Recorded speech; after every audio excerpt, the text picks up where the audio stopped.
शेती, शिक्षण, राजकारण, क्रीडा, मनोरंजन, बातमी तुमची आमची, सदैव आपल्या सेवेत. महाराष्ट्र माझा. नमस्कार, मी दत्तात्रय रानडे या देवस्थानचा माजी सचिव आहे. सुमारे 20 वर्ष या देवस्थानचा सचिव म्हणून काम केलं. आज माझ्या बरोबर आमच्या मंडळाचे अध्यक्ष प्राध्यापक जी.आर. कुलकर्णी, सचिव श्रीयुत राजू रानडे, आमचे आधारस्तंभ आणि मार्गदर्शक अनिल काका भावे, तसंच पाठीमागे बसलेले अनेक आमचे कार्यकर्ते या ठिकाणी उपस्थित आहेत. या मंदिराचा इतिहास जर सांगायचा असेल तर सुमारे 2-250 वर्षापूर्वीचं हे मंदिर आहे. 1926 साली या मंदिराचा जीर्णोद्धार झाला होता. जे स्वरूप पूर्वी आपल्याला माहिती होती की 2 मंदिरं होती आणि मध्ये एक पॅसेज होता. हा जीर्णोद्धार माझ्या बाजूला जे उभे भावे, अनिल भावे यांच्या कुटुंबियांनी केलेला होता. त्यानंतर आताचं हे स्वरूप आहे जीर्णोद्धाराचं, हे सुद्धा सुमारे 10 वर्षापूर्वी हा जीर्णोद्धार झालेला आहे. या मंदिरामध्ये श्रावण महिन्यामध्ये नामसप्ताहाचा कार्यक्रम असतो.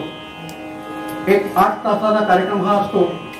श्री नारायण जय नारायण जय जय नारायण नारायण असा नामजप संध्याकाळी 4 ते रात्री 12 पर्यंत अखंडपणे चालत असतो.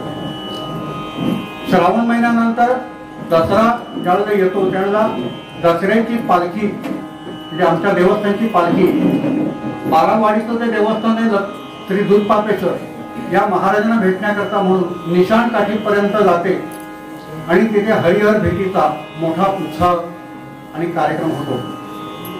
त्यानंतर या ठिकाणी दिवाळीमध्ये हजारो पंट्या लावून या ठिकाणी दीपोत्सव साजरा केला जातो. या दीपोत्सवामध्ये काही संगीत, नाट्य अशा तऱ्हेचे कार्यक्रम संगीताचे होत असतात.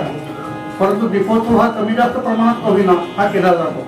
तसंच तुळशीचं लग्न, त्रिपुरी पौर्णिमा आणि आताचा हा जो कार्तिकी उत्सव आहे, हा कार्तिकी उत्सव पुढील 5 दिवस आम्ही करायचो.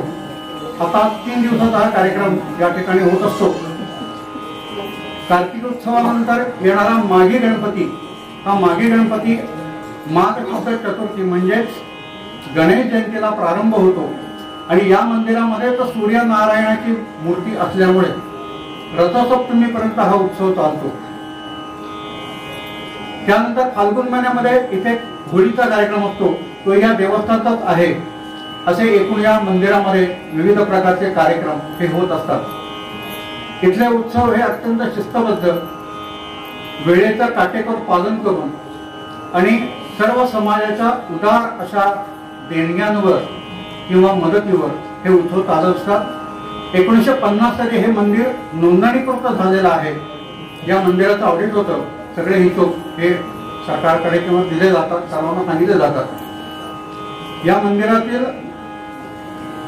हे आताचा उत्सवाचं जे स्वरूप आहे यंदापासूनच हे वेगळं आहे. संध्याकाळी 6:30 वाजता कीर्तन करून पालखी प्रदक्षिणा करून आलेल्या सर्व मंडळींना महाप्रसाद हा दिला जातो. असं हे स्वरूप यंदापासून आम्ही सुरू केलेलं आहे. आणि याचा एक उत्तम असं प्रतिसाद आपल्याला भक्तजनांकडून मिळालेला आहे. आमच्या मंडळाचे अध्यक्ष श्री प्राध्यापक जी.आर. कुलकर्णी हे आपल्याला या मंदिराबद्दल सांगतात.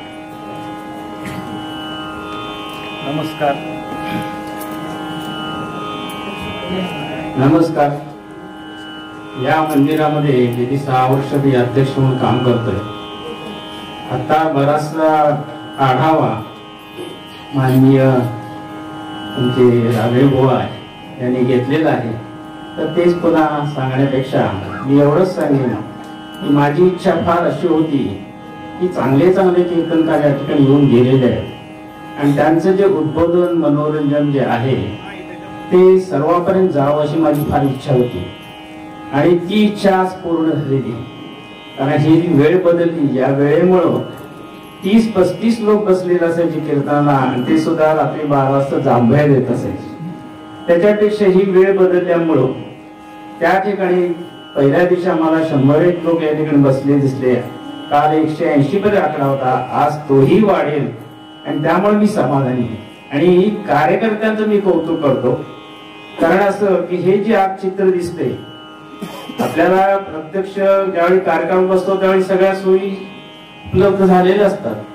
इथं खुर्च्या मांडण्यापासून टेबल, इथं येणाऱ्या सगळ्यांची सोय, पाणी भरून ठेवणं, आधी 15 दिवस कार्यक्रम पताका लावणं, हे जे सगळं हे कार्यकर्ते करत असतात. आणि त्यामुळं खरं म्हणजे आम्ही नेहमी म्हणतो की आम्ही नॉमिनल असतो, सगळे करणार असतात, पण एक कोणीतरी ज्येष्ठ मनुष्य आपल्या ठिकाणी असावा, त्यामुळं त्यांनी मला अध्यक्ष या ठिकाणी ठरवलेलं आहे, नेमलेलं आहे म्हणा. आणि सगळे हे करतात त्याच्यावर मला फार समाधान वाटतं. आणि मी सर्वांचेच आभार मानतो, कारण कसं आहे कार्यकर्तेच या ठिकाणी कार्य करतात, तसं श्रोताही अत्यंत आवश्यक असतो आणि तो आज आम्हाला उपलब्ध झाल्यामुळं मी पूर्ण समाधानी आहे.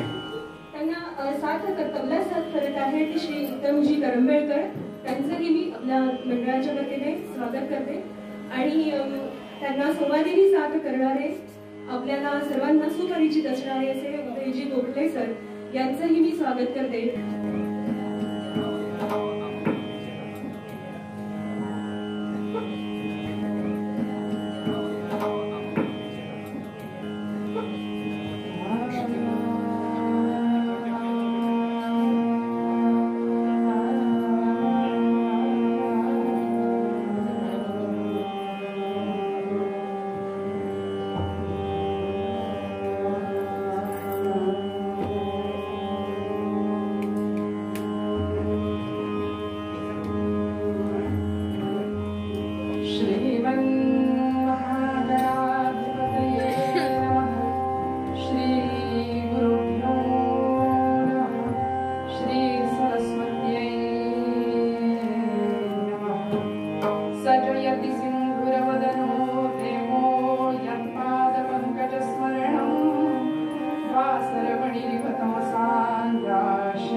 भगवान स्वरूप सर्व श्रोत्यांच्या चरणी विनम्र भावाने नतमस्तक होतो.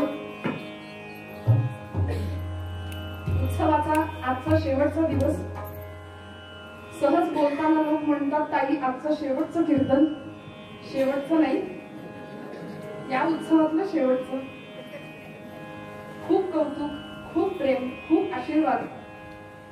पहिल्या दिवशी आदरणीय प्रमोद दादा जोशी इथे उपस्थित होते.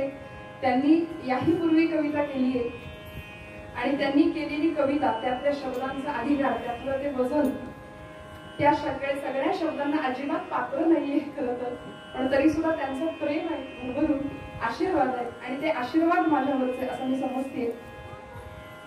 खरं सांगू का, तुकोबारायांचं वचन आहे, आपुलिया बळे नाही मी बोलत, सखा भगवंत कृपा त्याची. साळुंकी मंजुळ बोलत असे वाणी, पण बोलविता धनी वेगळाची. म्हणून गादीवर जे बोलता येतं ते खाली उतरल्यावर बोलता येईलच याची खात्री नाही.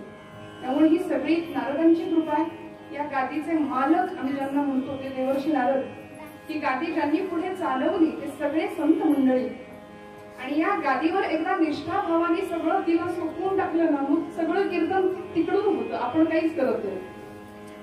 परब्रह्म स्वरूपामध्ये श्रोत्यांना दर्शन करावं, श्रोत्यांचं दर्शन घ्यावं, या प्रामाणिक धारणेतनं जर कीर्तन झालं तर मी कीर्तन करते किंवा आम्ही कीर्तन करतो हा भाव राहतच नाही.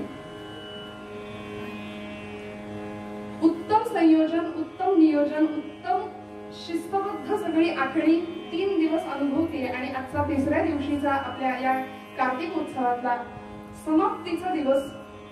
साधारणपणे ललिताचं कीर्तन करायचं असतं, प्रसादाचं कीर्तन, की भगवंता जी सेवा तू आमच्याकडून गेले 2 दिवस करून घेतलीस, आता तू आम्हाला प्रसाद दे.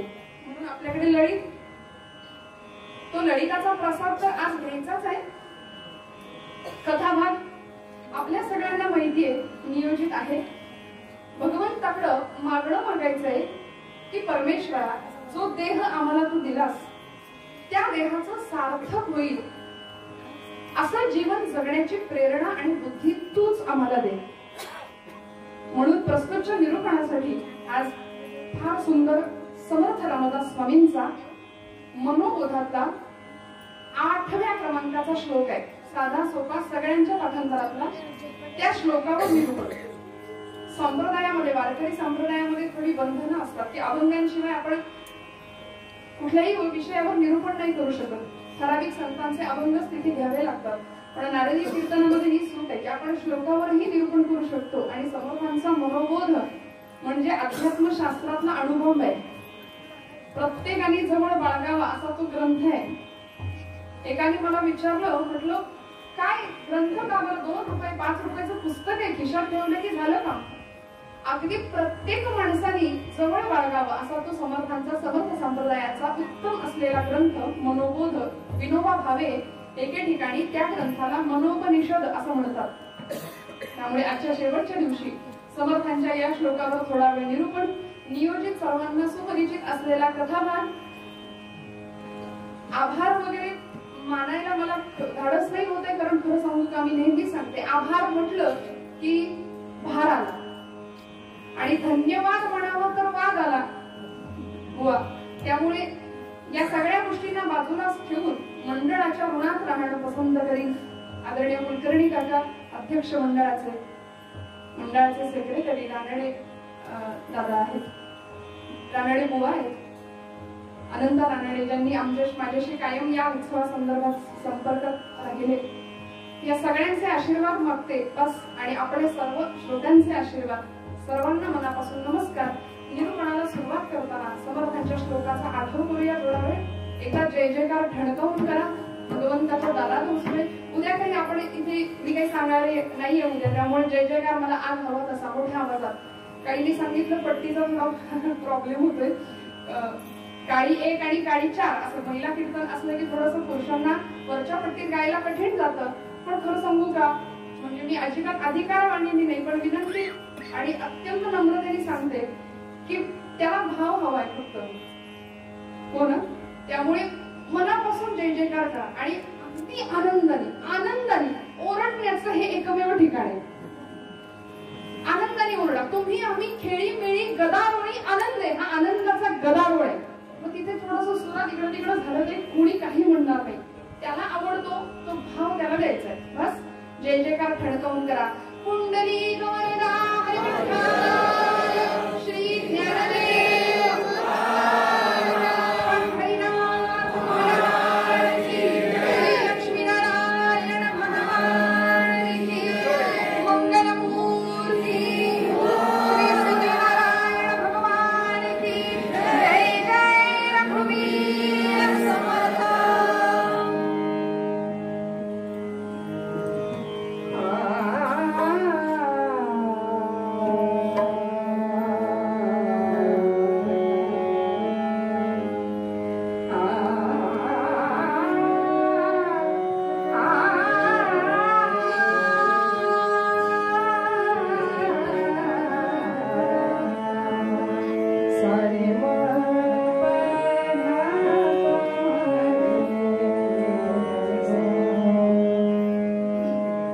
देहे त्यागिता कीर्ती मागे उरावे. देहे त्यागिता कीर्ती मागे उरावे. देहे त्यागिता कीर्ती मागे उरावे. देहे त्यागिता कीर्ती मागे उरावे.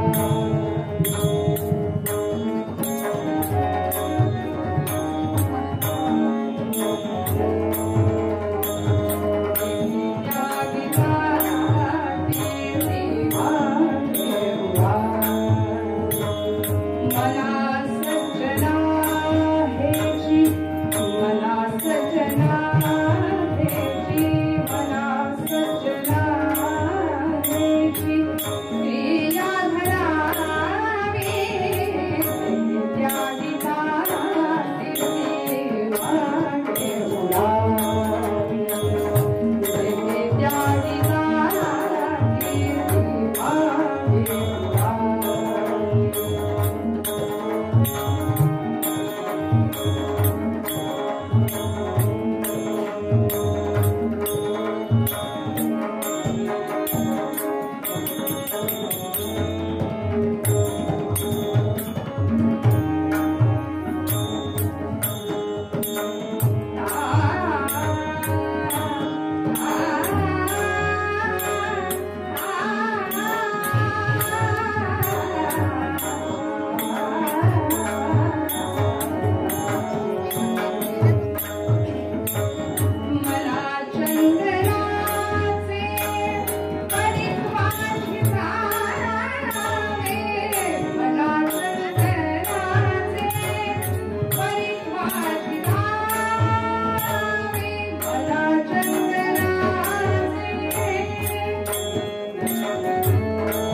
ज्ञानदेव पंढरीनाथ महाराज की जय जय जय रघुवीर समर्थ।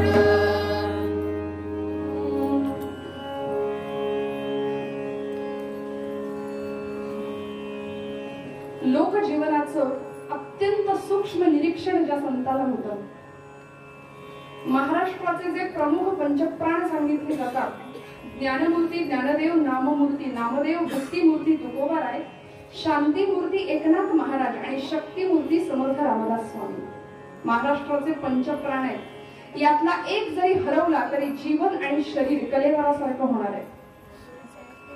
आम्ही एका गोष्टीचा अभिमान कायम करतो की आम्ही मराठी माणसं आहोत, पण मराठी माणसाची खरी व्याख्या आचार्य अत्रेंनी एका ठिकाणी केली आहे. बरं, मराठी कुणाला म्हणायचं?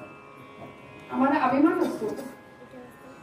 अत्रे म्हणाले, पहिली गोष्ट, ज्याला माऊलींची एक तरी ओवी पाठ आहे त्याला म्हणायचं मराठी माणूस. आता हा क्रायटेरिया आपल्याला लावून बघा. ज्याला माऊलींची एक तरी ओवी पाठ आहे तो मराठी.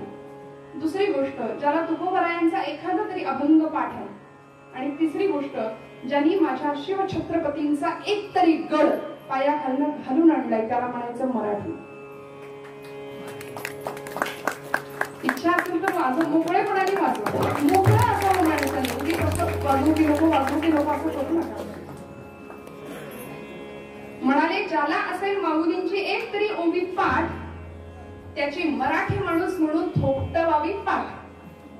आणि ज्याला नसेल, ज्याच्याकडे नसेल तुकोबारायांचा गाथा, त्याला हाणाव्या गाढव. कळलं तुम्हाला? हे आत्र्यांची भाषा, त्यामुळे आपण काहीच करू शकत नाही याला. मग जर महाराष्ट्रात आम्ही राहतो मंडळी, आम्ही किती भाग्यवान आहे. भारतामध्ये जन्म मिळाला आम्हाला हे आमचं सौभाग्य आहे. त्यातल्या त्यात महाराष्ट्रामध्ये जन्म मिळाला हे आमचं परम भाग्य आहे.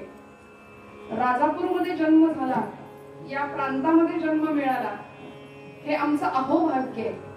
आणि इथे जन्माला येऊन आम्हाला कीर्तनाला येण्याची इच्छा होते, आम्हाला आमच्या संतांची आठवण येते, आम्हाला आमच्या परंपरेची आठवण राहते. हे त्याहून मोठं भाग्य आहे, त्याहून मोठं भाग्य. म्हणून आम्ही खूप भाग्यवान आहोत, यात शंका नाही. आम्ही खूप भाग्यवान आहोत. समर्थ रामदास स्वामींचा मनोबोधातला अत्यंत सोपा 4 ओळींचा भुजंग प्रयात वृत्तामधला अत्यंत सोपा सुटसुटीत सगळ्यांच्या परिचयाचा श्लोक आहे. त्यामुळे माझ्या बरोबर एकदा सगळ्यांचा आवाज आला पाहिजे. सगळ्यांनी म्हणा, देहे त्यागिता कीर्ती मागे उडावी, मना सज्जना हेची क्रिया धरावी, मना चंदनाचे परिवाची जावे, परी अंतरी. समर्थांनी जय जय रघुवीर समर्थ, जय जय जय जय.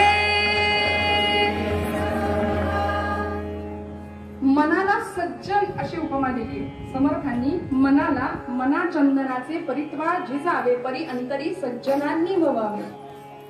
सज्जन या शब्दाचा उच्चार पुन्हा पुन्हा मनोबोधामध्ये केला. मना सज्जना, मना सज्जना, हे मना, हे मना. अगदी एखाद्या बाळाला कसं आपण गोड भाषेत समजावलं तर ते ऐकतं. म्हणजे अगदी त्याला गोंजारून गोंजारून गोंजारून सांगितलं. कारण मन नावाचं जे प्रकरण आहे ते काही केल्या ऐकत नाही.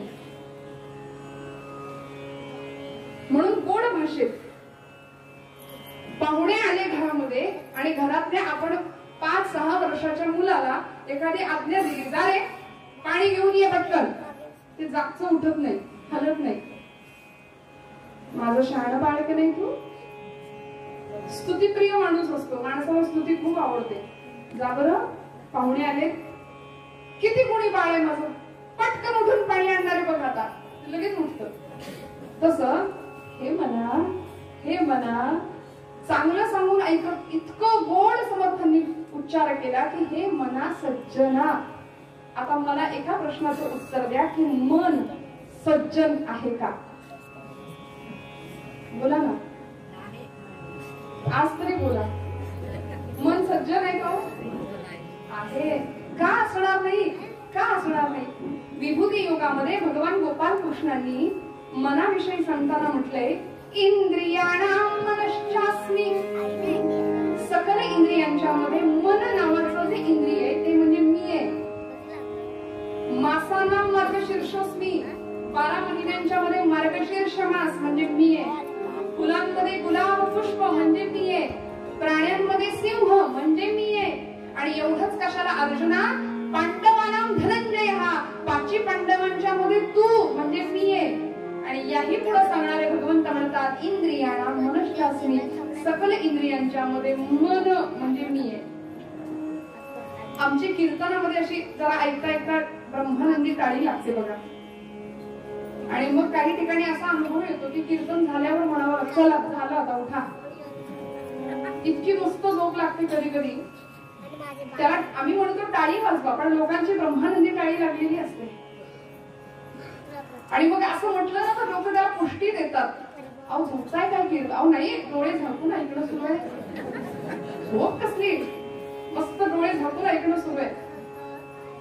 हे मन इतकं नष्ट भ्रष्ट कुलिष्ट आहे, सगळीकडे धावतं पण इकडे येत नाही.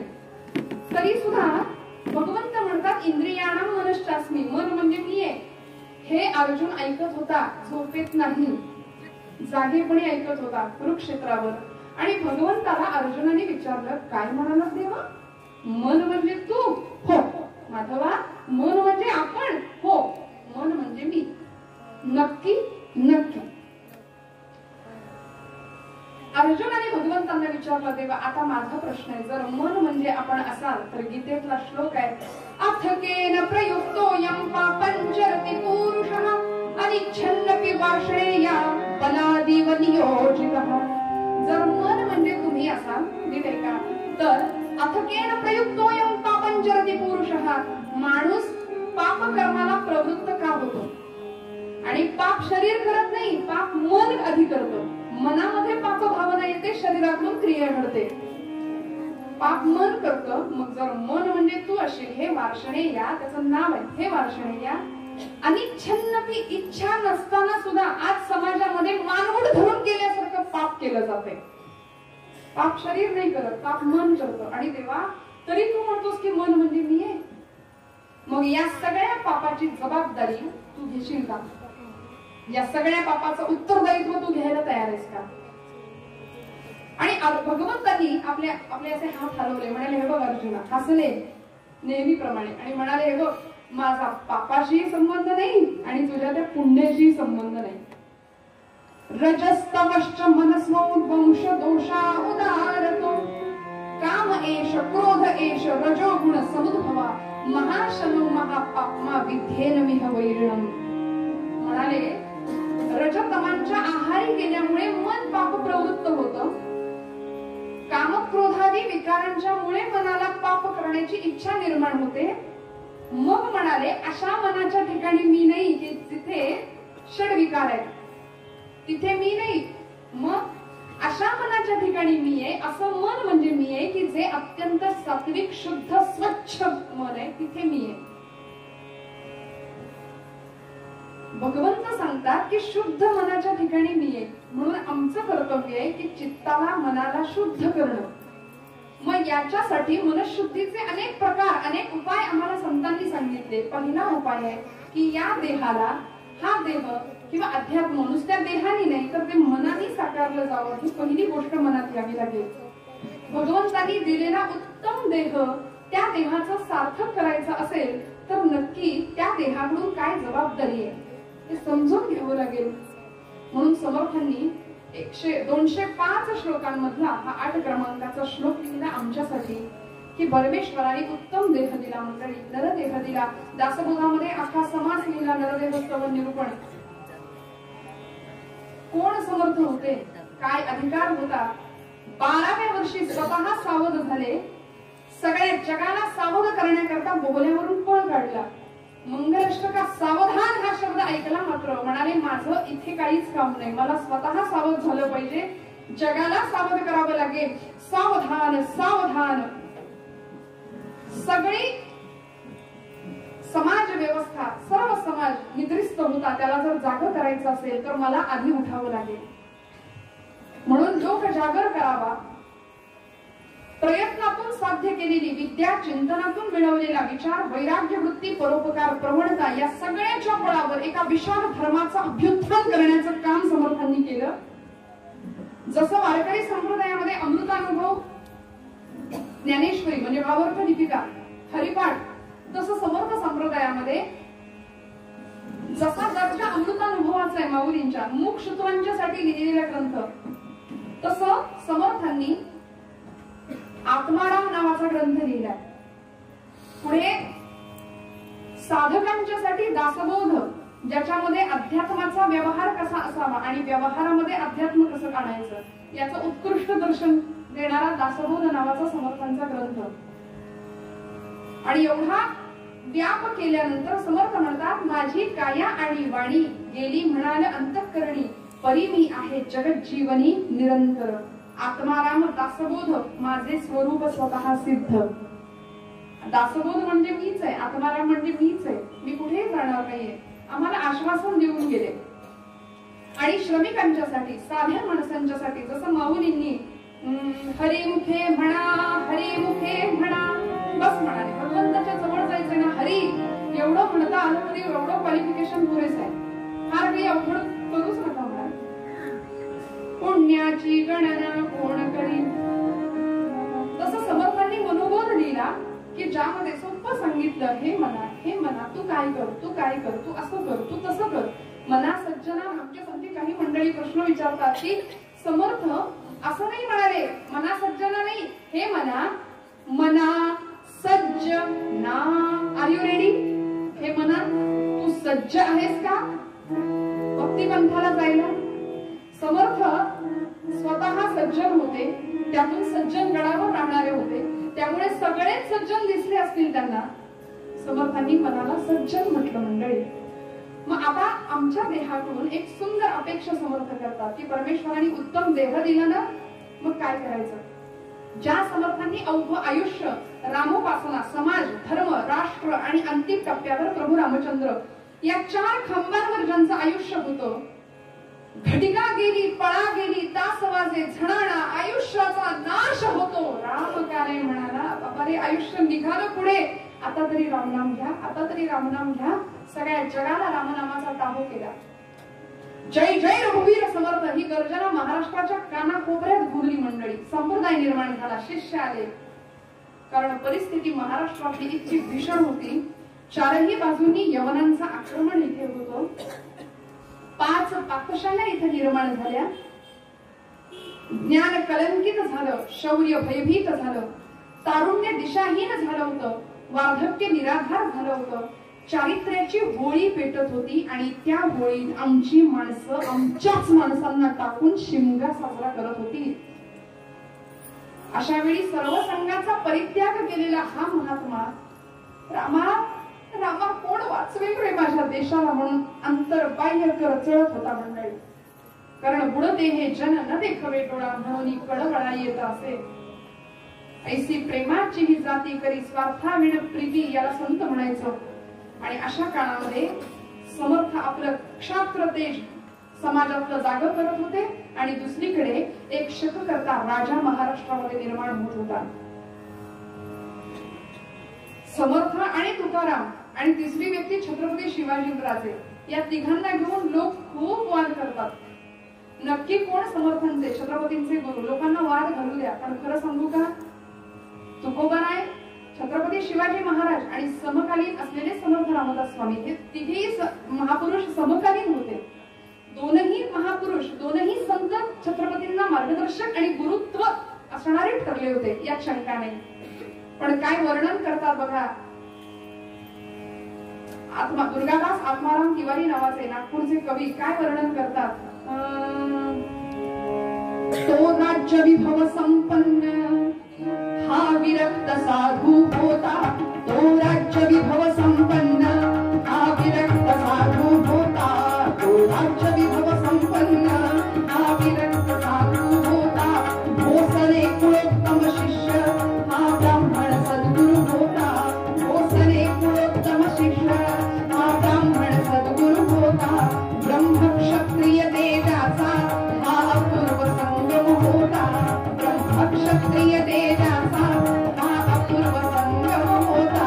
संकटास जागे कोणी शंकित ही माय भवानी. तेथे करते गुरुवाणी देशाच्या कल्याणार्थ. जय जय रघुवीर समर्थ. देशाच्या कल्याणार्थ. जय जय रघुवीर समर्थ. रामाच्या कल्याणार्थ. जय जय रघुवीर धर्माच्या कल्याणार्थ. हिंदूंच्या कल्याणार्थ. जय जय रघुवीर समर्थ. जय जय रघुवीर समर्थाची गर्जना महाराष्ट्रभर दुमली मंडळी दुमदुमली. आणि अशा वेळी समर्थांचं कार्य एकीकडे सुरू होतं. असे तू हिमाचल भारत फिरले, पंढरपूरला गेले. लोकांना वाटतं समर्थांनी विठ्ठल भक्ती नाकारली. पण ज्यावेळी पंढरपूरला गेले त्यावेळी पांडुरंग कटेवर हात ठेवून उभा असलेला दिसला, तेव्हा परमात्मा पांडुरंगाला समर्थ म्हणतात, येथे कार्य उभा श्रीरामा मन मोहन मेघश्यामा.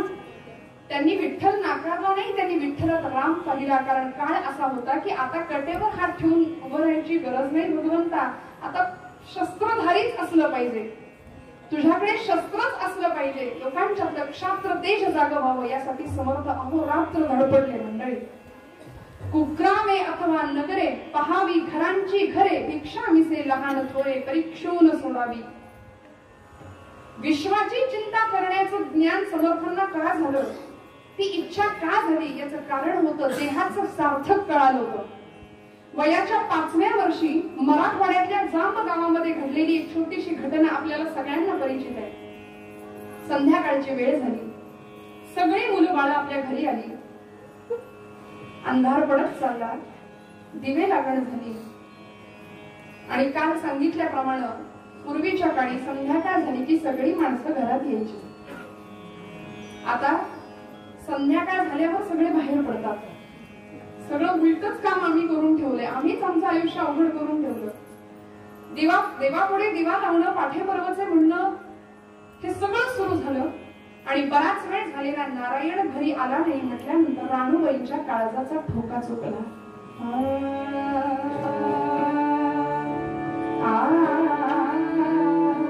आईचं अंतःकरण होतं, डोळ्यात टचकन पाणी आलं. अंधार झाला. 5 वर्षाचा नारोबा नारायण अजून घरात कसा आला नाही? नारोबा, नारोबा, अरे कुठे गेलास रे? मी दुपारी तुला रागावले, तुझ्यावर नाराज झाले म्हणून रागवलंस का? कुठे गेलास? सगळ्यांनी शोधाशोध केली. गावातली बरीचशी माणसं हातात मशाली घेऊन नारायणाला शोधायला बाहेर पडली. गावची व्यायामशाळा, मारुती मंदिर, नदी काठ सगळी जांब नगरी पिंजून काढली. नारायण कुठेच दिसेना. राणूबाईंच्या काळजाचा ठोका चुकावा. मोठ्या लाडा कौतुकानं वाढवलेलं बाळ, नारोबा, नारोबा कुठं गेलास रे? आणि अशा वेळी अंधार वाढत चालला. स्वयंपाकाची वेळ झाली म्हणून आपल्या सुनबाईंना सांगितलं स्वयंपाकासाठी अडगळीच्या खोलीतनं थोडस सरपण घेऊन येते. म्हणून गेल्या. कथा आपल्याला माहिती आहे.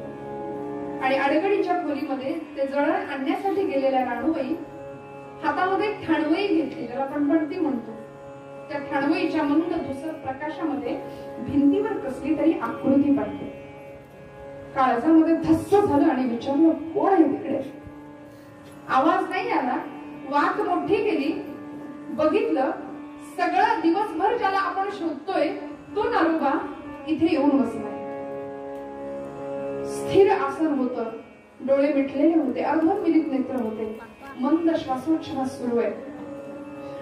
झोपलाय म्हणावं तर डोळे अर्धे उघडे, जागाय म्हणावं तर डोळे अर्धे मिटलेले आहेत. घाबरल्या, गदगदा गदगदा हलवायला लागल्या. राणूबाई, नारायण, अरे उठ रे उठ, काय झालं तुला? उचलून वरती आणलं, तोंडावर पाणी मारलं आणि नारायण झोपला नव्हता. खरं तर जागा झाला आणि राणूबाई विचारतात, नारोबा, अरे लेकरा काय करत होतास रे एवढ्या अंधाऱ्या खोलीमध्ये? मंडळी, इतिहास आपल्याला माहितीये, माझ्या पदरचं नाही. 5 वर्षाचं बाळ उत्तर देत, आई, आई चिंता करीतो विश्वाची. 16व्या वर्षी ज्ञानोबा माऊलींना विश्वाचे आर्त माझ्या मनी प्रकाशले. 5व्या वर्षी समर्थ रामदास स्वामी म्हणतात विश्वाची चिंता करतोय. 5व्या वर्षी आमच्या घरातलं 5 वर्षाचं पोर काय करतो जरा बघूया. म्हणजे काही ठिकाणी तर वडील आणि मुलगा एकाच मिरवणुकीत दिसतात.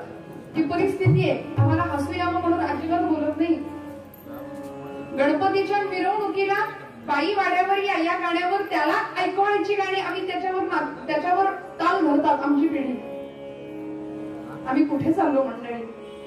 वयाच्या 5व्या वर्षी राष्ट्रकारणाची चिंता केलेले समर्थ रामदास स्वामी आज आम्हाला तळमळीनं सांगतायत की बाबा रे, परमेश्वराने देह दिलाय, त्या देहाची किंमत कळू द्या. शरीरम आद्यम खलु धर्म साधनम, शरीर हे धर्माचं साधन आहे हे कळू द्या. परवा आम्हाला याची किंमत नाहीये. जरा कुठे दुखलं, अवयव एखादा कुठे बिघाड झाला की मग कळतो, अरे लाखो रुपये खर्च करायची वेळ आली की मग त्याची किंमत कळते. समर्थांनी देहाचं सार्थक करावं, नरदेहाचं सार्थक करावं यासाठी अनेक उपाय सांगितलेत. देहाचं सार्थक कसं होईल याचा विचार करूया. परवा एक बातमी कानावर आली. कुणाचं तरी ऑपरेशन झालं, एका आजीचं ऑपरेशन झालं, हार्ट सर्जरी झाली, लाखो रुपये खर्च आला मंडळी. ओपन हार्ट सर्जरी, हार्ट काढून बाजूला ठेवायचं, 2-3 तास शस्त्रक्रिया चालू होती, परत ते हार्ट बसवलं, ऑपरेशन यशस्वी झालं. काही महिन्यांच्या विश्रांतीनंतर त्या आजीबाई उत्तम चालायला, बोलायला, फिरायला लागल्या. विचारलं किती खर्च आला? लाखो रुपये खर्च आला हृदयाचं ऑपरेशन करायला. पण मंडळी खरं सांगते, ते हृदय भगवंतांनी आम्हाला 1 रुपयाचाही हिशोब न मागता दिलाय. आम्ही नाही विचार करत कुठल्याही अवयवाचा, कुठल्याही गोष्टीचा हिशोब त्यांनी मागितला नाही. केवढा मोठा इंजिनियर आहे बघा, केवढा मोठा निर्माता आहे, किती सुंदर सृष्टी निर्माण केली. एकासारखं दुसरं नाही, जुळं जरी असलं तरी फरक आहे. त्याला ना तुकोबारायांनी आमच्या एक विशेषण वापरलंय. देह दिला भगवंतांनी, समर्थ म्हणतात देहे त्यागिता कीर्ती मागे उरावी. ती कीर्ती मागे जर उरायची असेल, राहायची असेल, तर त्या देहाचं आधी काय करावं लागेल? समर्थांनी भगवंतांच्या या सगळ्या चमत्कृतीला इतकं सुंदर वर्णन केलं. एक उपमा वापरली. भगवंत कसा आहे बघा. देव रंगारी रंगारी, देव रंगारी रंगारी, देव रंगारी रंगारी, देव रंगारी रंगारी, देव रंगारी रंगारी, देव रंगारी रंगारी. तो रंगारी म्हणाले. काय रंगवली सृष्टी? देव रंगारी रंगारी, देव रंगारी रंगारी, देव रंगारी रंगारी, देव रंगारी रंगारी.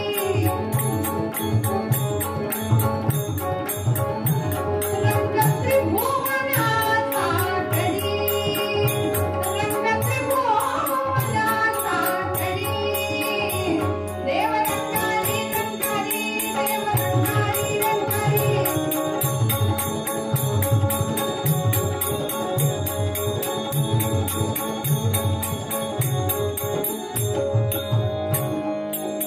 माया पट रंगविला, माया पट रंगविला, हो माया पट रंगविला, पंचकर्ण मेळविला, माया पट रंगविला, पंचकर्ण मेळविला, देव रंगारी रंगारी, देव रंगारी रंगारी.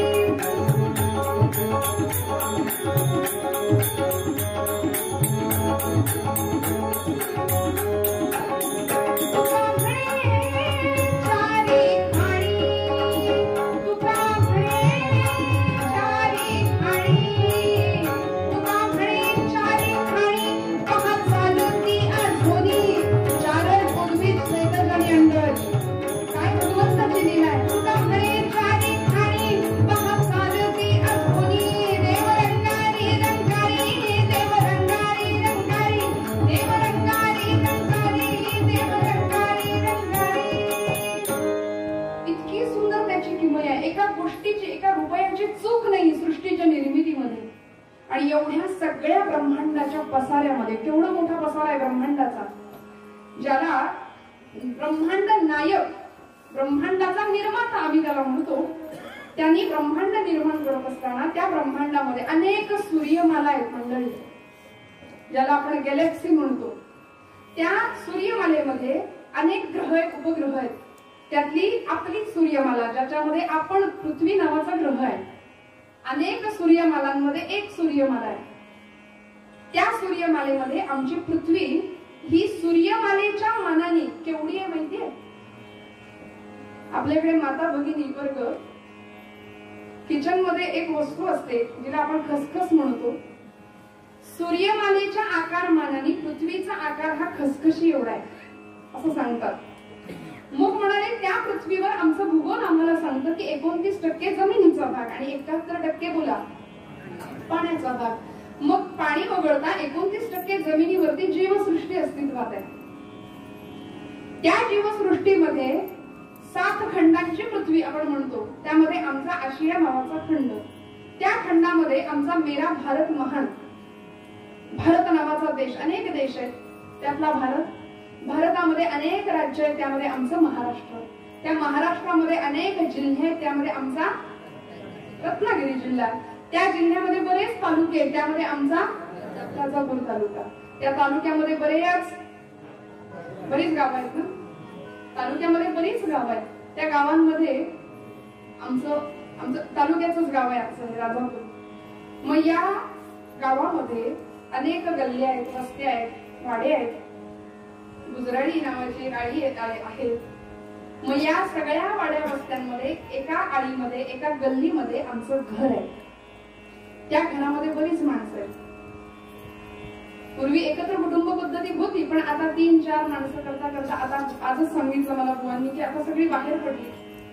शिक्षणाच्या निमित्ताने 2-2 माणसं प्रत्येक घरात आहेत, 2 ते 3. मग एवढ्या कुटुंबामध्ये माझं अस्तित्व मला भगवंतांनी दिलं. एवढ्या ब्रह्मांडाच्या पसऱ्यामध्ये मला नरदेह दिला, मला जन्माला घातलंय, म्हणजे त्याची माझ्याकडून काहीतरी अपेक्षा असली पाहिजे, काहीतरी अपेक्षा असली पाहिजे. मग मला जो देह दिलाय तो देह अव्यंग दिला. नाही केलं आंधळ, नाही केलं पांगळ, नाही केलं मुकं, नाही केलं बहिर, अव्यंग देह दिला. कारण शरीरामध्ये व्यंग आलं की परमार्थ थोडा कठीण जाईल. अव्यंग देह दिला की आम्ही सगुण निर्गुण भक्ती उत्तम करू शकतो. अव्यंग देह दिला.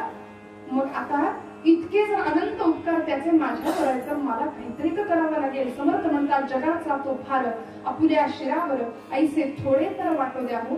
समर्थ म्हणतात हा जो देह आहे ना, त्या देहाचा त्याग होणार आहे हे निश्चित आहे, हे त्रिकालाबाधित सत्य आहे. आणि माणूस हीच गोष्ट मान्य करायला तयार आहे. माणूस सगळ्यात जास्त घाबरतो तर एकाच गोष्टीला, ते म्हणजे मृत्यू. म्हणून जगातलं सगळ्यात मोठं आश्चर्य काय हा प्रश्न महाभारतामध्ये यक्षप्रश्न नावाचं प्रकरण आहे. त्या प्रकरणामध्ये यक्ष राजांनी धर्माला विचारलं होतं युधिष्ठिराला की युधिष्ठिरा धर्मराजा जगातलं सगळ्यात मोठं आश्चर्य काय आहे. तेव्हा युधिष्ठिराने उत्तर दिलं होतं की सगळ्यात मोठं आश्चर्य एकच आहे की एक माणूस आपल्या आप्तेष्टांपैकी कुणी जर गेलं, इहलोकातून निघून गेलं, तर त्याला पोहोचवायला स्मशानात जातात. तिथे गेल्यानंतर तिथे गेल्या येतं ते एक वैराग्य असतं, तेवढ्यापुरतच असतं, त्याला स्मशान वैराग्य असंच नाव आहे. माणूस जन्मात काही ठेवलं नाही, आता आहे तर आता नाही, काहीही मनुष्य जन्मात नाही. आणि एवढं सगळं झाल्यावर घरी आल्यावर आपण म्हणतो मस्त चहा ठेवतो, ते स्मशान वैराग्य तिथं तेवढं पुरतच असतं. मग तिथे गेल्यानंतर देहाची खरी किंमत कळते की आता आपल्यालाही एक दिवस इकडे जायचंय. धर्मराज म्हणतात की माणसाला तिथे गेल्यानंतर कळतं की उद्या मलाही इथे चढावं लागणार आहे, सरणावर मलाही इथे जावं लागणार आहे, तरी सुद्धा माणूस मृत्यूला घाबरतो. हे जगात सगळ्यात मोठं आश्चर्य आहे म्हणाले. म्हणून माऊली काय म्हणाले माहितीये, समर्थ म्हणतात देहाचा त्याग होणार आहे. माऊली म्हणतात हे घटिका यंत्र आहे. उपजे ते नाशे नाशिले पुनरपितिसे हे घटिका यंत्र जैसे परिभ्रमेरा.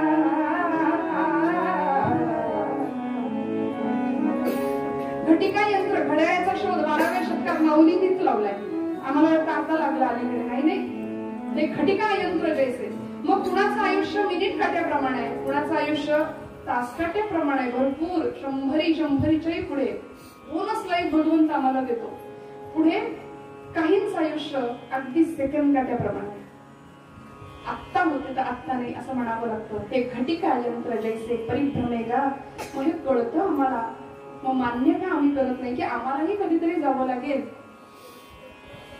42 वर्षांचं आयुष्य तुकोबारायांचं होतं. आम्ही वैकुंठीचे वासी आलो याची कारण असे तुकोबाराय म्हणतात. 39 वर्षांचं आयुष्य स्वामी विवेकानंदांचं लाभलं. 35 वर्षाचा असा एक महात्मा ज्यांनी आसेतून हिमाचल भारत एकसंध केला, हिंदू धर्माला 4 पीठं दिली, असे शंकराचार्य, आद्य शंकराचार्य ज्यांना आपण म्हणतो, 35 वर्षाचं आयुष्य लाभलं.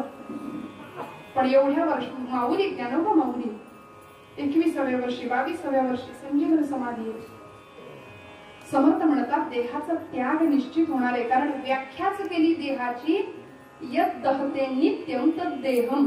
जो सतत जळतोय त्यालाच देह म्हटलंय. तुम्ही म्हणाल कुठे काय जळतंय, आता थंडीचे दिवस सुरू होतील, जळतंय काय, रोज जाळतो आम्ही त्याला. बरं, रोज भोजनाला बसलो की आमच्याकडे एक श्लोक म्हणतात, वदनी कवळ घेता नाम घ्या श्री हरीचे. आता तेही नाही, आता उभे आले त्यामुळं श्लोक आणि बैठक आणि बसून जेवण हे गेलं सगळं. सहज हवन होते आणि यज्ञामध्ये हवन होतो ना. नाम घेता फुकाचे जीवन करी जीवित्वा अन्न हे पूर्ण ब्रह्म उदर भरण नोहे जाणीचे. आमच्याकडे हाही श्लोक म्हणतात बरं का. सदा सर्वदा जेवताना योग तुझा घडावा आणि तुझे कारणी देव माझा. किती आम्ही चवीत अडकलो, किती चवीत अडकलो. आणि हे सगळं करताना मी कोण आहे बाबा, का आलोय, कशासाठी आलोय, खाण्यासाठी जन्म आपुला, असं बरेच आमचं आयुष्य चाललेलं आहे. म्हणाले ते यज्ञ कर्म आहे. हा जो जठराग्नी आहे ना, त्याला डॉक्टरी भाषेमध्ये जठराग्नी म्हणतात. प्राणाग्नी आहे तो अग्नी सतत पेटलेला आहे मंडळी, तो सतत पेटलेला आहे. आम्हाला भूक लागते म्हणजे त्या अग्नीला आम्ही त्या अन्नाची आहुती देतो. ते यज्ञ कर्म आहे जे आम्ही रोज करतो. आतमध्ये अग्नी पेटताय. कुठपर्यंत ही अन्नाची आहुती आहे, जोपर्यंत आतला अग्नी प्रज्वलित आहे, पेटलेला आहे. एकदा का आतला अग्नी थंड झाला की मग बाहेरचा अग्नी आहे. लोक म्हणतात उचला, थांबत नाही कोणी, थांबत नाही. कुणीही नाही जगिया माझे, मीही नाही कोणाचा, मेळा दोन क्षणांचा. आपल्याकडे पूजुनी फोटो रडती परित्या बेत घडी पुरणाचा, मेळा दोन क्षणांचा. आयुष्य थांबत नाही ना, आयुष्य नाही थांबत. मला या भागात माहिती नाही पण पश्चिम महाराष्ट्रामध्ये आपल्याकडे पुण्यात भागाकडे लग्नाच्या आधी एक सगळ्यात पहिला कार्यक्रम, लग्न ठरलं की एक पहिला कार्यक्रम सगळे मिळून करतात. त्याला बस्ता बांधणं असं म्हणतात. आपल्याकडे काय म्हणतात? बस्ता. दुकानात सगळ्यांनी जायचं, काहींना त्यातलं काही कळत नसतं तरी सुद्धा जायचं. मग बस्ता बांधताना नवरा नवरीसाठी उत्तम रंगबिरंगी भरपूर किमतीची महागाईची जरदारी वस्त्र सगळ्या प्रकारची आपण घेतो आणि दुकानदार ते सगळी वस्त्र एका कापडात बांधून देतात. कळालं ना? सगळी वस्त्र एका कापडात बांधून देतात आणि त्या कापडाचा रंग हा लाख गमाओ हीरा चांदी सोना मोती, लेकिन इतना जरूर याद रखना कफन को कभी जेब नहीं होती. मग आयुष्यामध्ये आमच्या वाट्याला येतं सुख दुःख का? कारण हा विश्वाचा जो निर्माता आहे ना, त्याचं ज्ञान करून घ्यायची इच्छा आम्हाला होत नाही. किती सुंदर 3 टप्प्यांमध्ये आयुष्य दिलंय आणि निघालंय पुढं. प्रतिश्वासम सविश्वासम रामम वद दिने दिने को विश्वासः पुनश्वासः आगमिष्यति वाटवा. माहिती नाही पुढचा श्वास मिळेल की नाही. देह त्यागिता, देहाचा त्याग होणार आहे, निश्चित होणार आहे. आता जर आपण असं म्हटलो ना, मी जर असं म्हटलं की आता घरी गेल्यानंतर कदाचित असं म्हटलं तर लोक झोपतच नाही, असंही होऊ शकतं ना. सकाळी जागच नाही आली समजा, असं काही होणार नाही. काळजी करू, आपला उत्सव उत्तम आहे, परमेश्वराची भरपूर कृपा आहे आपल्यावरची, अजिबात काही घाबरायची गरज नाही. पण एक ना एक दिवस हे निश्चित आहे, हे निश्चित आहे. हे घटिका यंत्र जैसे परिभ्रमेगा. 3 टप्प्यांमध्ये आयुष्याची विभागणी जी आम्हाला भगवंतांनी करून दिली आहे. मुखी अंगणी बालपणाची रंगीत हसणे तारुण्याची, जीर्णशाल मग शेवटी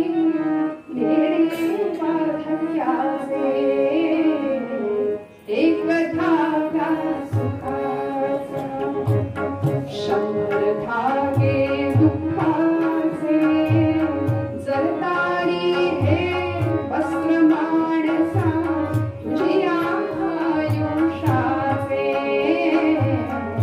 एक धागा सुखाचा.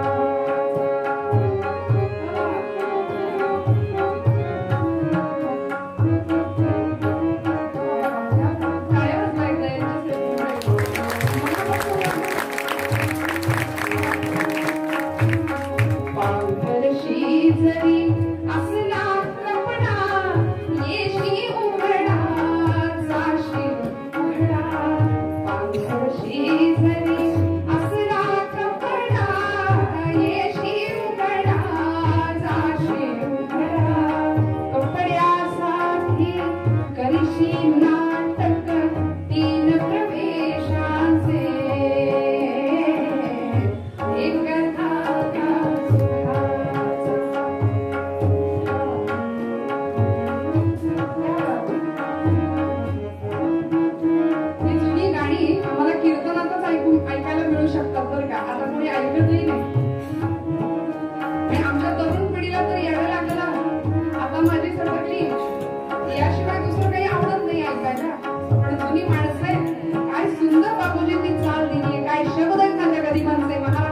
आधुनिक महाराष्ट्राचे वाल्मिकी म्हणून त्यांचा उल्लेख आहे.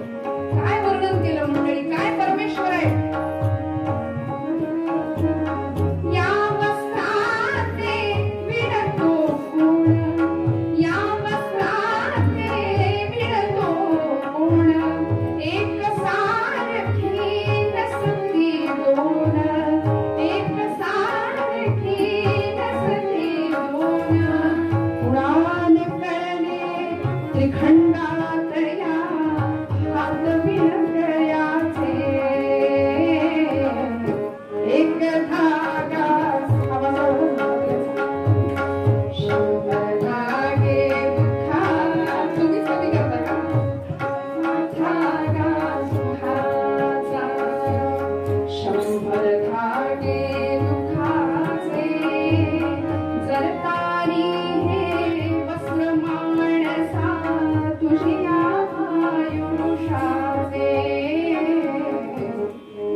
त्याचं स्मरण राहू द्या. समर्थ म्हणतात देहाचा त्याग होणार हे निश्चित आहे. आता देहे त्यागिता पहिली ओळ चालली हो. अजून कीर्ती मागे उरावी 1 तास होऊन गेला. पण मला सांगितले भरपूर पूर्वरंग करा, भरपूर आख्यान करा. आज समर्थ म्हणतात देहाचा त्याग होणार आहे, कीर्ती मागे उरली पाहिजे. मग सोबत येतं काय? आमच्याकडे पारंपरिक श्लोक आहे. धनानि भूमौ पशवश्च गोष्ठे भार्या गृहद्वारी जनस्मशाने देहश्चितायां परलोक मार्गे कर्मानुगो गच्छति जीव एकः. पूर्वी गुप्तधन किंवा धन जमिनीत लोक पुरायचे, लॉकर्स नव्हते. मग ते जमिनीत पुरलेलं धन भूमीतच राहणार आहे. धनानि भूमौ पशवश्च गोष्ठे, भार्या तिच्यावर आयुष्यभर प्रेम केलं, ती फक्त फार तर दारापर्यंत. जनस्मशाने आयुष्यभर जो लोकसंग्रह जमवला तो फार स्मशानापर्यंत. पण चितेवर देहश्चिताया आपल्याला जायचंय. परलोक मार्गे कर्मानुगो गच्छति जीव एकः. सोबत येतं काय? आयुष्यभर जे कर्म केलंय ना ते कर्म सोबत येतं. सत्कर्म असेल तर सद्गती आहे, दुष्कर्म असेल तर दुर्गती मिळाल्याशिवाय राहत नाही. आमचं आयुष्य वामन पंडित म्हणतात आला आला प्राणी जन्मासी आला. निसर्गाच्या नियमाप्रमाणे आम्ही जन्माला आलो. झाला झाला वाढला थोर झाला. निसर्गाच्या नियमाप्रमाणे आम्ही वाढलो, घरदार वाढलं, प्रपंच वाढला, शेती परिवार वाढला, सगळं वाढलं. पहिला पै गाठी मारून सगळा पैसा बँकेत ठेवला. काहींनी इथं नाही तर स्वीसला नेऊन ठेवला. सगळा व्याप केला. ना देशाचा, ना धर्माचा, ना देवाचा विचार केला. मंडळी उष्ट्या हाताने कावळा सुद्धा कधी हाकलला नाही. कधीच दान धर्म नाही, कधीच नाही. म्हणून मी हात जोडून सांगते, असे जे उत्सव असतात ना, कमिट्या असतात, त्यांना आपल्या इच्छेप्रमाणे जे काही देता येईल ते द्यावं मोकळ्या मनाने. अनंत हस्ते कमलावराने देता किती घेशील दोकराने, इतकं त्याचं देणं आहे. थोडस मोकळ्या हाताने आपण देत जाऊया. कधीच देशधर्माचा, दान धर्माचा विचार नाही. आणि एक दिवस गेला गेला बापुडा व्यर्थ गेला असं जगणं वाट्याला आलं की मग पश्चातापाशिवाय काहीही शिल्लक उरत नाही. म्हणून हाती येणार, सोबत येणारे ते कर्म येणारे. आमचं कर्म कसं असावं? आमच्याकडे उपासनेला दृढ चालवावे, भूदेव संतासी सदा नवावे, सत्कर्म योग्य वय घालवावे. कशासाठी हे पारंपरिक श्लोक? सगळं आयुष्य सत्कर्मासाठी वेचलं जावं हा आशय आहे त्यातला. काय झालं माहितीये का? एक मोठा राजवाडा होता, महाल होता, बंगला होता ना. आणि एक फकीर त्या रस्त्यावरून निघाला होता. त्या फकीराने तिथे मुक्काम करायचं ठरवलं. तो थांबला तिथे आणि त्या वाड्याच्या बाहेर 2 द्वारपाल होते. आतमध्ये राजा होता. ते द्वारपाल त्याला विचारत होते, फकीर कोणाला म्हणायचं? जो बेफिकीर रहता है वही फकीर है. त्या द्वारपालांनी त्याला हाकलायला सुरुवात केली. अरे इथं का थांबता तुम्ही? निघून जा इथून. तो म्हणाला तुमच्या या धर्मशाळेत मला राहू द्या ना, म्हणाले आजचा दिवस. द्वारपाल चिडले, म्हणाले आमच्या राजेसाहेबांचा महाल आहे, बंगला आहे आणि धर्मशाळा काय म्हणता याला? धर्मशाळा नाही. तरी पण फकीर ऐकायलाच तयार नाही. तो म्हणाला राहू दे ना आजच्या दिवस, तुमच्या या धर्मशाळेत राहू दे ना आजच्या दिवस. शेवटी मार खावा लागला. त्या द्वारपालांनी फकीराला मारहाण करायला सुरुवात केली. बाहेरचा दंगा ऐकला आणि राजा बाहेर आला. राजाने विचारलं काय गडबड चाललीये? त्या फकीराजवळ गेला. काय झालं? काय हट्ट आहे तुमचा? तो म्हणाला, तुमच्या या धर्मशाळेत राहू द्या ना मला आजच्या दिवस. परत परत परत परत तेच तेच. राजा म्हणाला, हे बघा महाराज, तुमचा काहीतरी गैरसमज झालाय. ही धर्मशाळा नाहीये, हा आमचा महाल आहे, राजवाडा आहे हा, ही धर्मशाळा नाहीये. तो फकीर काय म्हणाला नीट ऐका. तो म्हणाला, मागच्या वेळी म्हणजे काही वर्षांपूर्वी मी इथे आलो होतो तेव्हा तुम्ही कोण आहात म्हणाले. तो म्हणाला, मी या राज्याचा किंवा मी इथला मालक आहे, मी राजा आहे. फकीर म्हणाला, मागच्या काही वर्षांमध्ये मी इथे आलो होतो त्यावेळी तुमच्या जागी दुसरं कोणतरी होतं म्हणाले.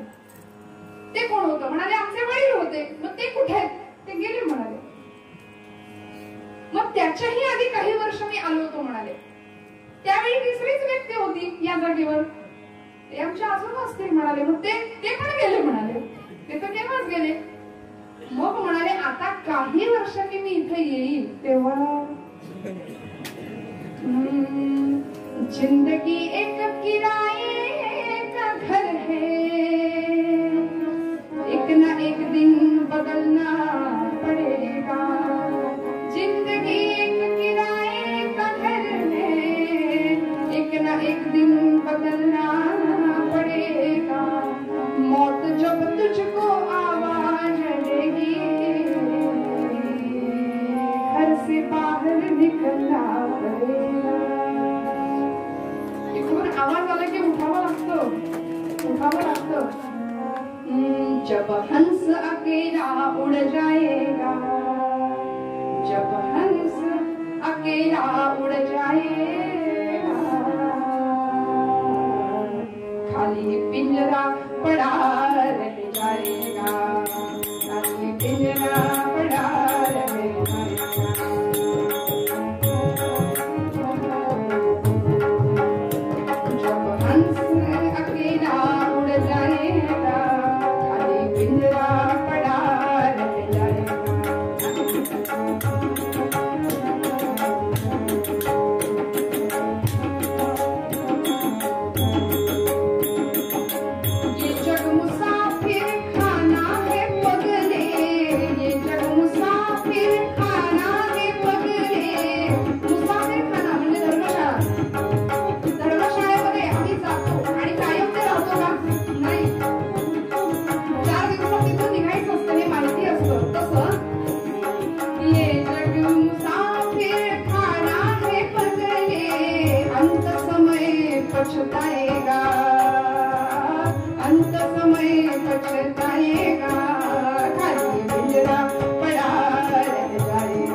कबीरदास म्हणतात, जब तुम पैदा हुए जग हसे तुम रोए, अब ऐसे करनी करो कि पीछे न हसे कोई. आम्ही जन्माला आलो तेव्हा सगळं जग हसत होतं, सगळ्यांनी पेढे खाल्ले, सगळ्यांना आनंद झाला, तेव्हा आपण एकटेच रडत होतो.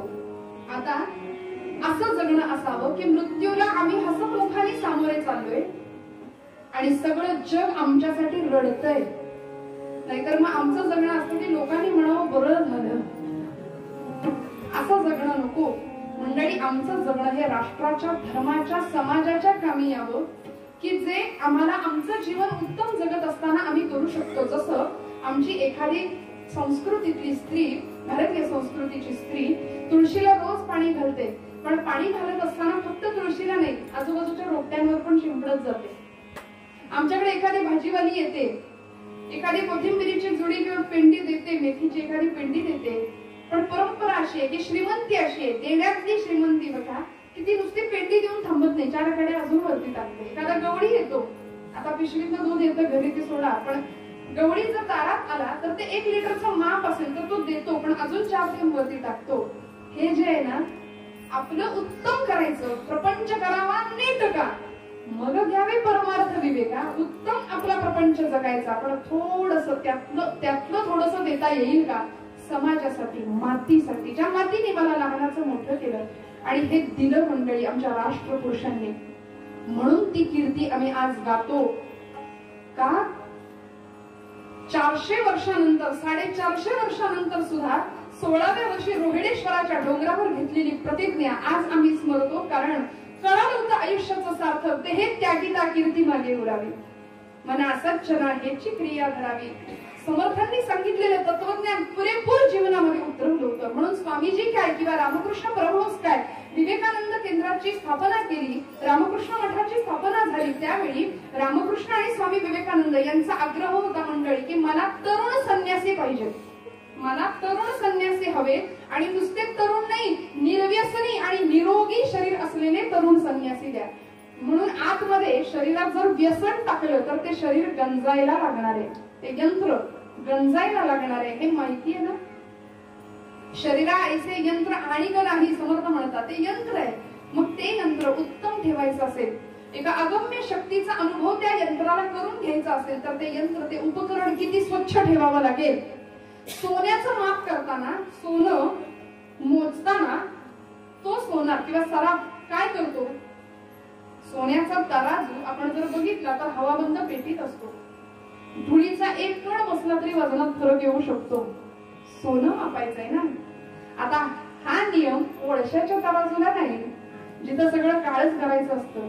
मग म्हणाले त्याची ओळख करून घ्यायची, माध्यम आमचं देह आहे, या देहाने त्याला बघायचंय, ओळखायचंय. तर मग हा देह किती स्वच्छ ठेवावा लागेल, किती सात्विक मनशुद्धी करावी लागेल.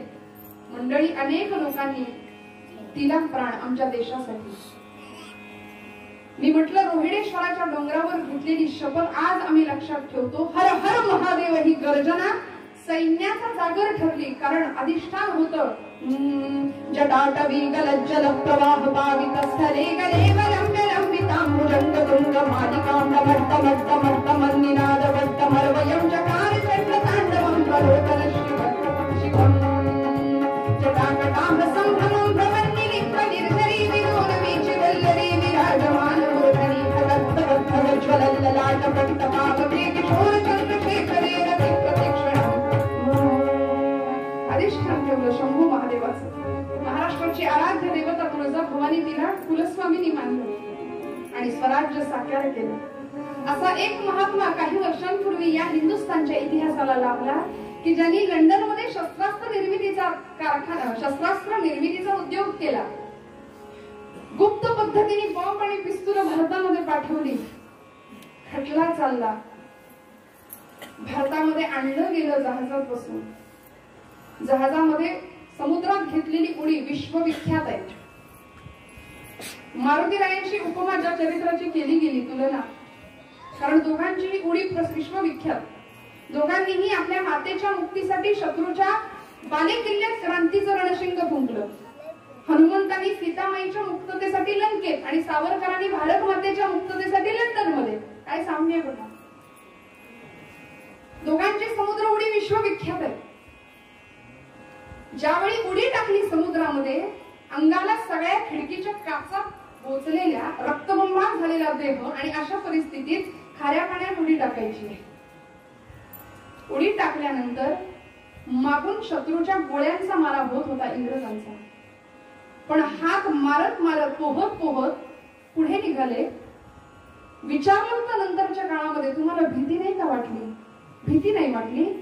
तेव्हा सावरकरांनी उत्तर दिलं होतं मंडळी, का घाबरू, कारण मला माहितीये माझा देह नश्वर आहे, आत्मा अमर आहे. ते हे त्यागिता कीर्ती मागे उरावी. मला माहितीये गीतेचं तत्वज्ञान नैनं छिंदन्ति शस्त्राणि नैनं दहति पावकः न चैन वेगयन्ति आपो न शोषयति मारुतः. हे तत्वज्ञान मला ठाऊक आहे, म्हणून मृत्यू मला घाबरून पडत होता, मी मृत्यूला बोलवत होतो. म्हणाले पोहत पोहत ये ये अनादिमी अनादिमी अनादिमी अनादिमी अनादिमी अनंतमी अवध्यमी भरा अनादिमी अनादिमी अनादिमी अनंतमी अवध्यमी भरा मारी नदी जगती असा कवण जन्मला अनादिमी अनादिमी.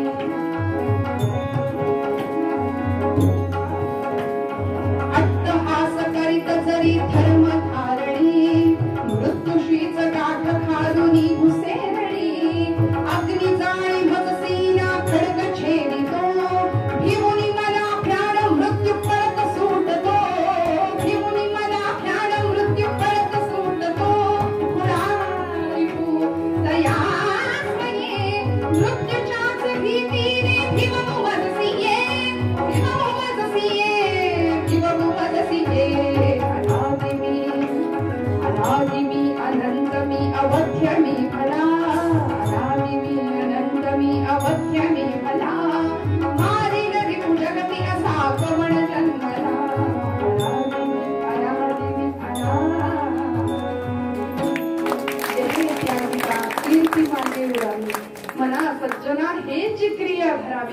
मंडळी ज्यावेळी मुंबईच्या कारागृहामध्ये होते डोंगरीला, त्यावेळी 25 वर्षाचे सावरकर आणि 18 वर्षाची यमुना नावाची पत्नी ज्यावेळी सावरकरांना भेटायला येते, स्वार्थ त्याग कशाला म्हणतात, कधीच खडे नाही फोडले. आई वडिलांच्या नावाने आमच्या आई वडिलांना नव्हत्या, काय बघून दिले, काय पदरी पडले, अशी कधीच तक्रार नाही मंडळी, कधीच नाही. ज्यावेळी कारागृहामध्ये सावरकर होते त्यावेळी 18 वर्षाची यमुना भेटायला येते. माई म्हणायचे सावरकर तिला,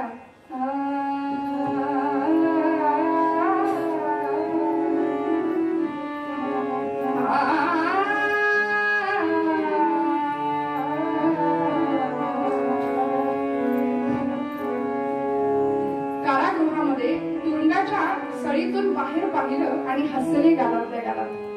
वाज वाज शृंखले काढी नाद मंजुळे, टाकीतो तुझ्या लईत मंद मंद पाऊले. जणू काही त्या साखळ दंडांनी जखडलेला लोखंडी पिंजऱ्यातला आपला पती आपल्या समोर पाहिला.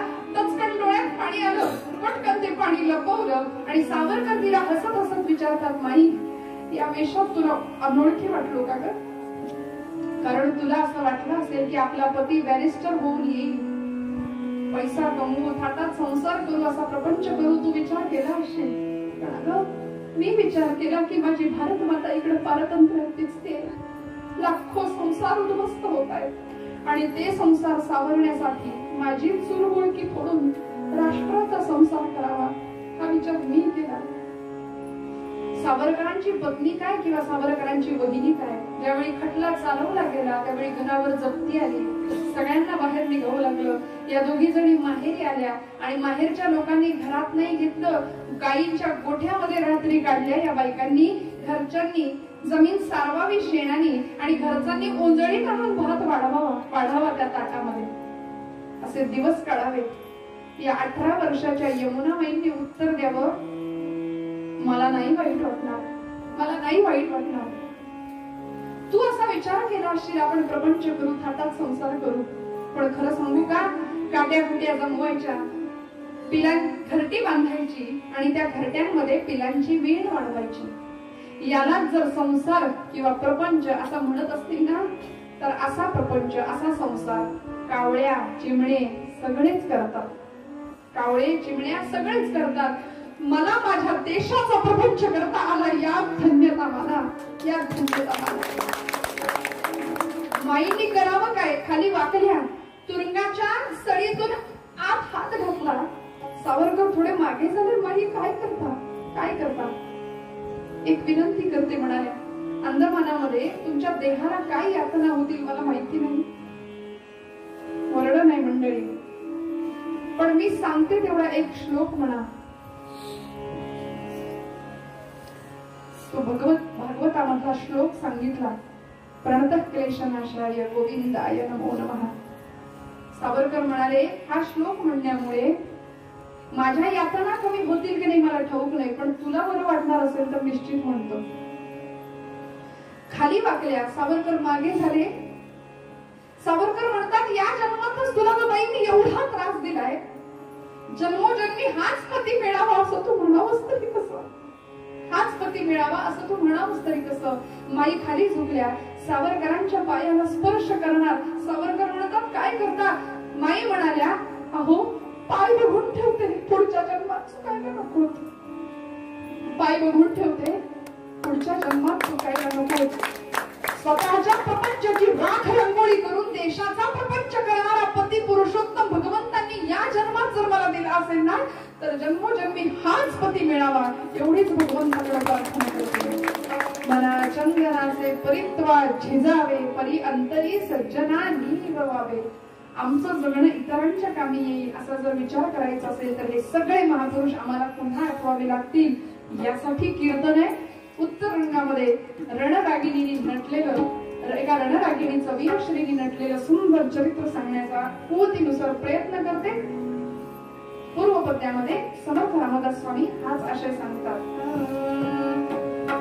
देहे त्यागिता कीर्ती मागे उरा, देहे त्यागिता कीर्ती मागे उरा.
हाताने टाळी, मुखाने गोड आवाजामध्ये ना.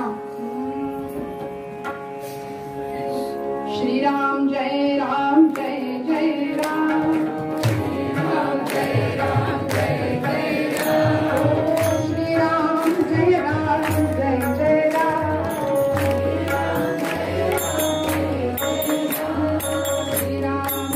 राम जय जय राम, श्रीराम जय राम जय जय राम.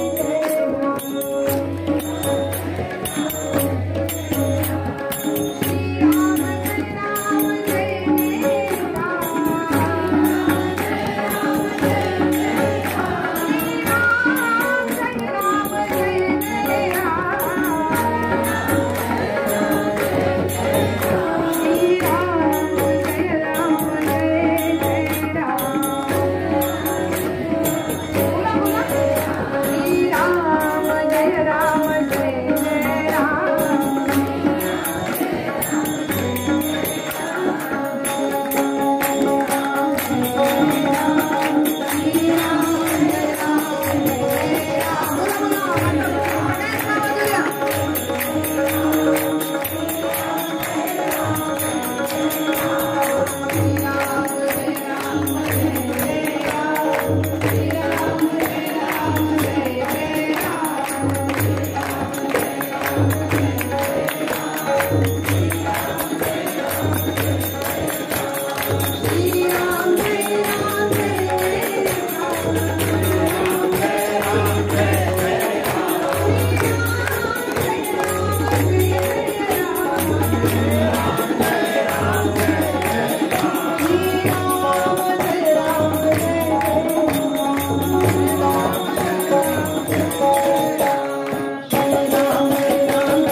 निवृत्ती ज्ञानदेव सोपान मुक्ताबाई एकनाथ नामदेव तुकाराम. निवृत्ती ज्ञानदेव सोपान मुक्ताबाई एकनाथ नामदेव तुकाराम. निवृत्ती ज्ञानदेव सोपान मुक्ताबाई एकनाथ नामदेव तुकाराम. कोटी नारायण महाराज की जय. संगे गोपाळांचा मेळा, संगे गोपाळांचा मेळा. निवृत्ती खांद्यावरी, निवृत्ती खांद्यावरी. सोपानाचा हात धरी, सोपानाचा हात धरी. पुढे चाले ज्ञानेश्वर, पुढे चाले ज्ञानेश्वर. मागे मुक्ताही सुंदर, मागे मुक्ताही सुंदर. विठू माझा लेकुरवाळा, विठू माझा लेकुरवाळा. संगे गोपाळ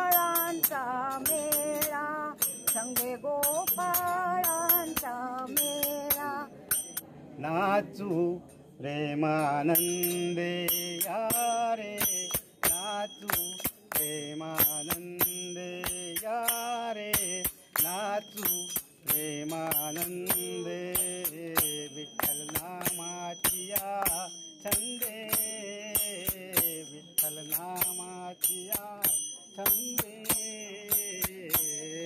नाचू प्रेमानंदे या रे नाचू प्रेमानंदे या रे नाचू प्रेमानंदे विठ्ठल नामाचिया छंदे विठ्ठल नामाचिया छंदे नाचू प्रेमानंदे या रे नाचू प्रेमानंदे या रे नाचू प्रेमानंदे अनंत कोटी ब्रह्मांड राजा जय लक्ष्मीनारायण महाराज की जय।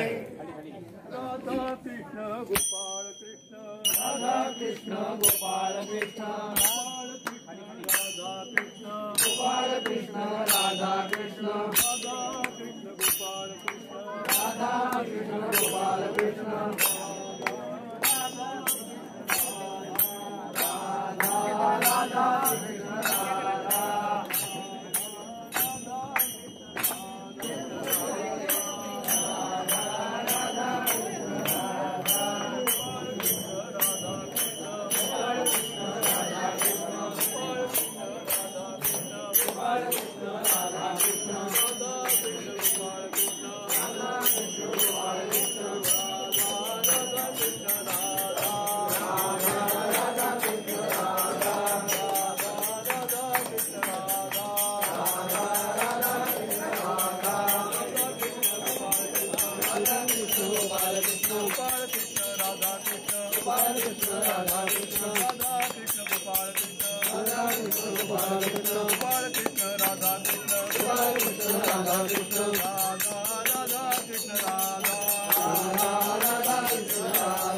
पड़े तो दौड़े रातो रात्री अरे तो कौरव गेले पांडव गेले ख्याती राहिली यशाची आणि 56 कोटी यादव गेले मूर्त राहिली मागेच्या वाळवंटी सारा घालतो गाईला अरे तो पंढरीशी जातो संगे नेतो आईला जातो जातो ऐसे म्हणून ये आणि सावळ्या हरीला वाट बघायला जाऊन दिंडी चालली ज्ञानोबाची आणि वारीबाई पंढरी माझे माहेर माझे माहेर आई बाप माझे पंढरीचे राजे आई बाप माझे पंढरीचे राजे मला आवडते आणि वारीबाई पंढरी दिंडी चालली ज्ञानोबाची आणि वारीबाई पंढरी टाळ मुराची भोगिया आई भजनात जीव माझा रंगून जाई संतांच्या समागमे हरी रूप होई संतांच्या समागमे हरी रूप होई मला आवड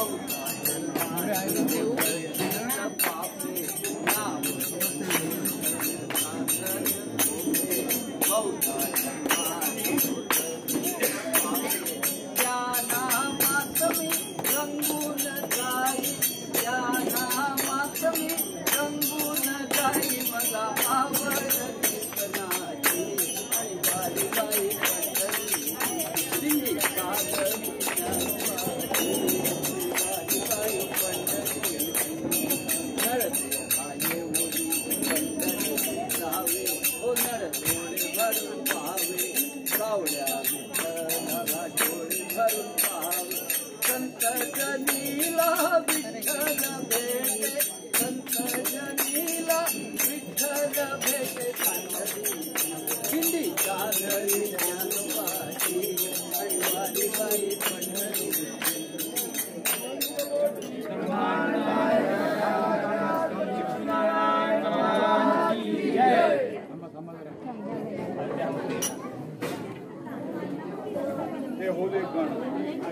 लहान लहान हो गजाव एखाद दुसऱ्या कडव्याचं म्हणा, दोन आलते पाहिजे.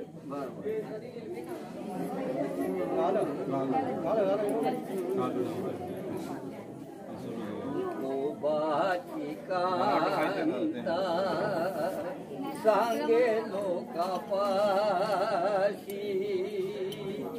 जातो पंढरीसी माझा.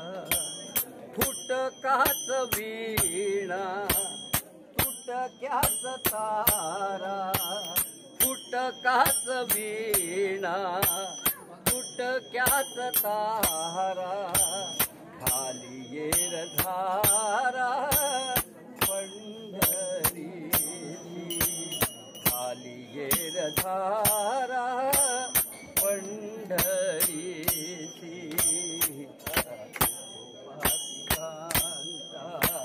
सांगे लोकापाशी, गोबाची कांता सांगे लोकापाशी.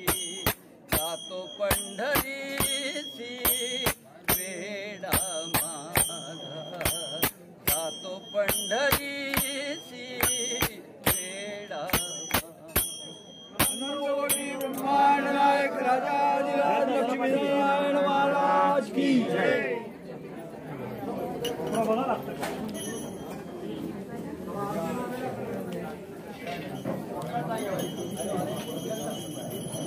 हळू हळू हळू हळू हळू.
विष्णुदास नामा विष्णुदास नामा भावे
श्री लक्ष्मीनारायण महाराज की जय।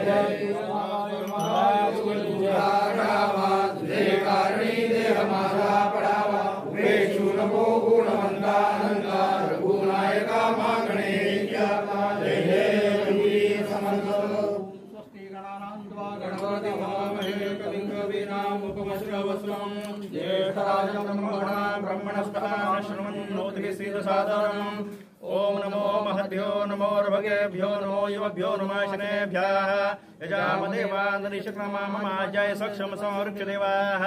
ओम यज्ञेन यज्ञो यजन्त देवाः साधर्माणि प्रथमान्यासन्न देहनाकं महिमानसजन्त यत्र पूर्वे साध्यासन्त देवाः। ओम निशते गणपते गणेशत्वमः हरविप्रणतमं कवीनां नरुते त्वद्गिरितिञ्जनारे महामर्कं मघवं चित्रमर्च। ओम राजाधिरय प्रसय्य साहिने नमो वयवे श्रवणाय कुर्महे समे कामान् कामकामाय मह्यं कामेश्वरो वे श्रवणो ददातु कुबेराय श्रवणाय महाराजाय नमः। ओम स्वस्ति साम्राज्यं भोजं स्वराज्यं वैराज्यं पारमेष्ठं राज्यं महाराजमाधिपत्यमयं समन्तपर्यायीशा सार्वभौमः सार्वशान्तानाथः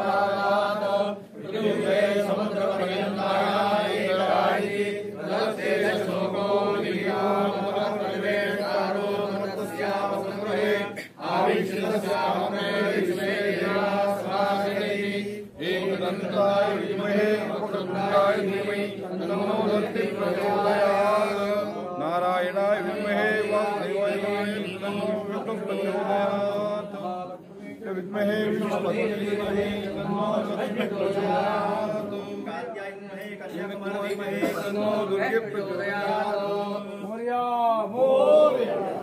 महाराष्ट्र माझाला सबस्क्राईब, लाईक आणि शेअर करायला विसरू नका बरं का।